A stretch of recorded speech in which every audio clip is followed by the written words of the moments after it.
Ha scoperto in casa una ladra che altre due donne, sue complici, avevano fatto entrare con l'inganno e con freddezza. È uscita di casa chiudendo a chiave la porta d'ingresso del suo appartamento. Ad intrappolare e permettere alla polizia di arrestare una pluripregiudicata 47enne di Udine, Renata Horvat, è stata una coraggiosa settantenne residente a San Zeno.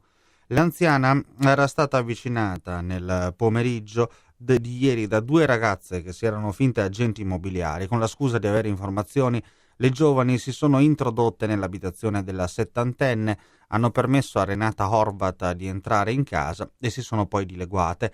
L'anziana, una volta sola in casa, si è accorta di una presenza all'interno di una stanza. Istintivamente è uscita dall'appartamento, chiudendo a chiave la porta d'ingresso. Prima dell'arrivo della polizia, la settantenne ha pure riaperto la porta con l'aiuto di un vicino di casa, ma è stata colpita con un calcio al ginocchio della ladra che tentava di scappare. Proprio per questo gesto, la 47enne, bloccata ed arrestata dalla polizia, dovrà rispondere di rapina.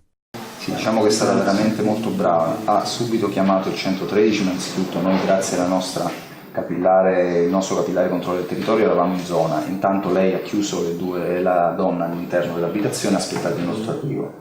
Nel frattempo, grazie anche all'ausilio di un vicino di casa, aveva provato a riaprire la porta ma è stata in qualche modo aggredita dalla persona arrestata.